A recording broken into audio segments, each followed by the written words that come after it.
سلامونه دوستانو، ستړي مشئ. هغه ملګري چې دوی به نوي د وطن څخه راتلل، دوی کې کم چا چې په آلین ابوظبي کې کار و، نو دغو کسانو لپاره به 7 ورځې 10 ورځې کرنتین و. ځینو به په ابوظبي کې کولو او ځینې به دوبۍ، شارجه، عجمان دغه اماراتو کې پاتې کېدل تر څو دوی هغه کرنتین موده پوره کړي او آلین ابوظبي ته د داخلېدلو اجازه ورکړي.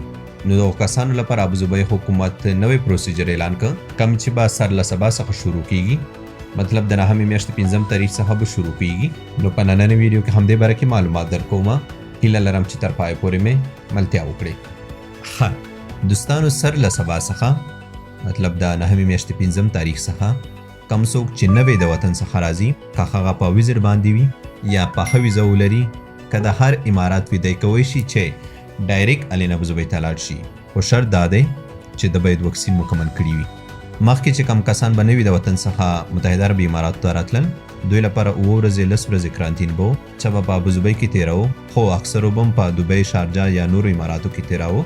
خو سر له سبا څخه مطلب د 9 میاشتې 5 تاریخ څخه کم چا چې واکسین مکمل کړي دي، که دی په ویزیټ ویزا باندې وي یا په ښه ویزا باندې، نو دی کولی شي چې بغیر د کرنتین څخه آلین ابوظبي ته داخل شي، خو په شرط د دې چې د به واکسین مکمل کړي وي.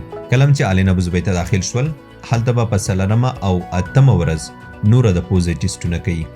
دلته ها ملګري کم چا چې وطن کې واکسین کړي دي یا ویزیټ ویزو والا، هغه به څنګه کوي؟ دوی به څنګه ورته ښایي چې مونږ واکسین مکمل کړي دي؟ دوستانو، دغو کسانو لپاره امارات حکومت یو سیستم جوړ کړی دی، کم چې تاسو سکرین باندې ښکاري. دلته به خپل واړه معلومات ورکوئ. که تاسو اقامه لرئ، اقامې والا خپل معلومات ورکئ، یا که ویزیټ ویزو والا وي، هغه خپل معلومات ورکئ. د هغې سره به واکسینو معلومات هم ورکئ چې تاسو کوم واکسین کړي دي. دا سیستم صرف هغه واکسین قبلوي کم چې WHO له لورې تایید شوي وي. خوشبختانه چې په افغانستان کې کوم واکسین شوي دي، هغه درې واړه WHO له لورې تایید شوي دي.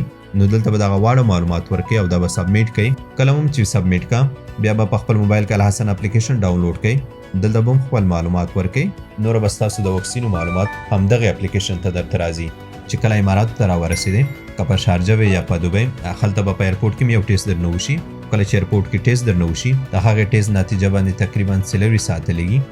بعضې وخت کې د دې نه هم کم ټایم اخلي او بعضې وخت کې د دې نه هم زیات. نو تر هغې پورې به انتظار کوئ، داسې نه چې تاسو ته ټیسټ نتیجه راغلي نه وي او آلین ابوظبي ته روان وئ. نه، انتظار به کوئ. کله چې ټیسټ نتیجه درته راغله، نو ستاسو الحسن اپلیکیشن کې به ګرین سټیټس راشي. هغې نه پس به وکولی شئ چې آلین ابوظبي ته داخل شئ. خو هلته به په 4مه 8مه ورځ نور د پوزې ټیسټونه لازمي کوئ. دلته هغه ماشومان کم چې عمرونه د 1400 کلونو څخه کم دي، هغه ترې مستثنا دي. که دوی واکسین نه وي کړي، نو څه پروا نه لري. نور بس دعا کوئ چې پروازونه له خیره سره خلاص شي او کومې چې دا ویزیټ ویزو خلاصولو اعلان کړی دی، د دې اپروو کولو لړۍ هم پیل شي. په اخره کې یو یادونه کوم چې کم چا چې واکسین نه دي کړي، هغوی لپاره هماغه پخوانی پروسیجر دی چې به 10 ورځې کرنتین کې تېروي، هغې نه پس به اجازه ورکړي شي چې آلین ابوظبي ته داخل شي. کم کسان چې په داخل د اماراتو کې دي، که دوی ته آلین ابوظبي لارو په اړه معلومات نه وي چې اوسني وخت کې کم قانون دی، هغې باره کې ما ویډیو جوړه کړې ده، زما په فیسبوک پاڼه او یوټیوب چینل کې موجوده ده. تاسو کولی شئ چې هغه وګورئ، خپل ځانونه پرې خبر کړئ. په اخره کې ستاسو دعاګانو او سپورټ نه د زړه له کومې مننه کوم. حال او آباد اوسئ.